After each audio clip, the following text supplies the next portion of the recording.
वळूयात पुढच्या बातमीकडे। मवियाचा जागा वाटपाचा तिढा सुटण्याच्या मार्गावर आहे। मविया मंगळवारी उर्वरित उमेदवारांची घोषणा करणार आहे। जय महाराष्ट्राला विश्वसनीय सूत्रांची माहिती, मवियाचा जागा वाटपाचा तिढा सुटण्याच्या मार्गावर आहे।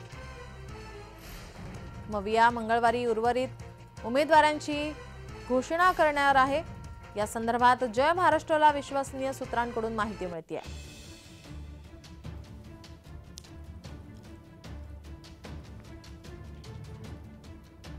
मवियाचा जागा वाटपाचा तिढा आता सुटणार आहे।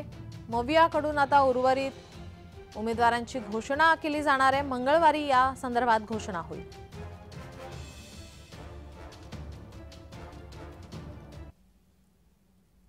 आपले प्रतिनिधी डॅरेल आपल्यासोबत जोडलेलेच आहेत। डॅरेल, मवियाचा जागा वाटपाचा तिढा आता सुटणार आहे। मंगळवारी उमेदवारांची घोषणा केली जाणार आहे। काय अधिकची माहिती?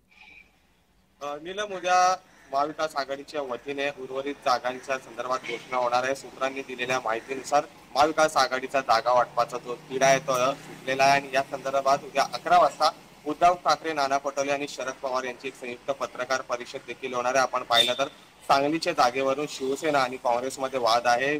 शिवसेना उद्धव ठाकरे गटाने सांगलीमधून चंद्रहार पाटील यांना उमेदवारी दिल्यानंतर काँग्रेसच्या काही नेत्यांमध्ये अस्वस्थता आहे आणि या संदर्भात विश्वजित कदम जे इच्छुक आहेत त्यांनी दिल्ली गाठली होती आणि त्या संदर्भात त्यांनी आपल्या पक्षश्रेष्ठींशी या जागेसाठी मागणी देखील केली आहे। पण मात्र शिवसेना उद्धव ठाकरे गट ही जागा सोडण्याच्या तयारीत नाही आणि या संदर्भात आता आज दिल्लीमध्ये पुन्हा एकदा चर्चा होणार आहे आणि या चर्चेनंतर उद्या हा तिढा सुटणार असल्याची माहिती समोर येत आहे। उद्या 11 वाजता एक संयुक्त पत्रकार परिषद होणार असल्याची विश्वसनीय सूत्रांनी माहिती दिली आहे। आता आपण पाहिलं तर संभाव्य जागा वाटपाची जी यादी आहे ती आपल्या हाती लागली आहे। शिवसेनेच्या वाटेला 22, काँग्रेस 16 आणि राष्ट्रपा 10 असा हा फॉर्म्युला ठरलेला आहे आणि या संदर्भात काही उमेदवार जाहीर देखील झालेले आणि उर्वरित उमेदवारची जी घोषणा आहे त्या उद्या या पत्रकार परिषदेच्या माध्यमातून करण्यात येणार असल्याची माहिती सूत्रांनी दिली आहे। नीलम, डॅरेल, धन्यवाद तुम्ही दिलेल्या माहिती